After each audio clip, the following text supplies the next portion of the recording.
विचार और विश्वास में अंतर होता है। जिस दिन इंसान विचार करना छोड़ देगा और विश्वास में जिएगा, उस दिन उसकी जीवन लीला समाप्त हो जाएगी। राघव दास जी एक दृष्टांत लिखते हैं। एक दिग्विजय नाम का राजा था।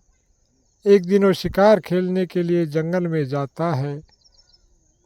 दिग्विजय राजा गया, छाया बैठा आय, राघव करम संयोग से पीपल सूख्या जाए। दिग्विजय राजा पीपल के वृक्ष की छाया में बैठता है। ज्यों ही वो पेड़ के नीचे बैठा, पेड़ एकदम से सूख जाता है। राजा ने विचार किया कि मेरे बैठने से ये पीपल का पेड़ कैसे सूख गया। तो राजा वापस अपने महलों में चला जाता है और वहाँ जाकर के वो पंडितों की एक बड़ी तादाद में सभा जुड़वाता है। पंडितों ने अपना वेद देख करके, विचार करके राजा को एक सलाह दी कि हे राजन, यदि कोई पतिव्रता स्त्री अपना दूध इस वृक्ष पर चढ़ाए तो पीपल का पेड़ दोबारा हरा हो सकता है। राजा की सभा में बीड़ा डलवा दिया गया। एक रावत नाम का सैनिक था, उसको अपनी पत्नी पर विश्वास था कि मेरी पत्नी पतिव्रता है, तो उसने वो बीड़ा को चबा लेता है। राघव रावत ने लियो बीड़ो ठोक चबाए, मैं लाऊंगो दूध मो घर पतिव्रत नार। जब रावत बीड़ा चबा कर वहाँ से गया तो राघव चरना बाट में और बछा चरावत नार, राजसभा से क्यों चला भाई रावत का हो विचार। तो एक बंजड़ में एक औरत बछड़ा चरा रही थी। उसने रावत से पूछा, हे रावत, तू अभी राजसभा में गया था और वापस कैसे आ गया। तो रावत ने उसे सारी बातें बता दी। तो उसने कहा, तू रावत भोरो भयो नहीं तिरिया को भेद। अरे रावत, तू भोरा है। तू अगर उससे कहेगा कि मुझे पतिव्रता स्त्री का दूध चाहिए तो तुझसे मना कर देगी। तो उससे कहना कि मुझे 20 पति जिस औरत के हो उसका दूध चाहिए।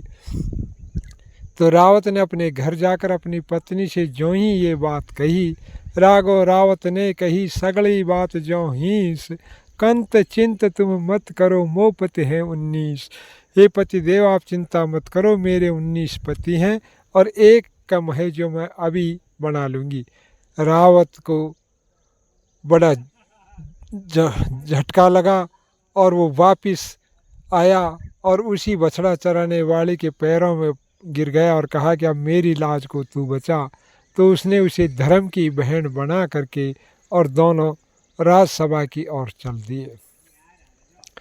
जब रावत उस बछड़ा चराने वाली औरत को अपनी धर्म की बहन बना करके राजसभा में ले गया और राजसभा में जाने के बाद वो औरत उस पेड़ के नीचे गई जो सूखा हुआ था और उसने उस पेड़ के नीचे जा कर के अपने दूध की धार जब उस पेड़ में चढ़ाई तो वो पेड़ दोबारा से हरा हो गया।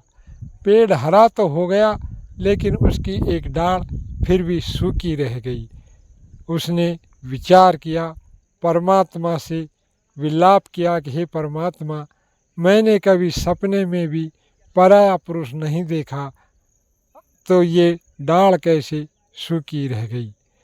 तब उसकी अंतरा आत्मा की पुकार को सुनकर आकाशवाणी होती है कि गोद लिया तने जेठ सुत, कि तूने बचपन में जेठ के लड़के को गोदी में लिया था और उसने तेरी गोदी के अंदर पेशाब कर दिया था, जिससे तेरा पतिव्रत धर्म नष्ट हो गया। इसलिए जेठ के सुत ने गोदी में पेशाब करने के कारण तेरा पतिव्रत धर्म कुछ छीन हो गया, जिससे ये डाल सूखी रह गई। कहने का तात्पर्य है विचार करना ही सर्वश्रेष्ठ बताया है, क्योंकि विश्वास में अक्सर इंसान धोखा खा जाता है और विचार इंसान के जीवन को प्रगति देता है, नई राह दिखाता है और कभी धोखा खाने की गुंजाइश नहीं रहती है। मेरा निवेदन है कि मेरी बात ये अच्छी लगी हो तो वीडियो को लाइक व सब्सक्राइब करना ना भूलें। विचार और विश्वास में यही अंतर लोगों ने बताया है। पहले विचार करके, आजमा करके और तभी विश्वास करें।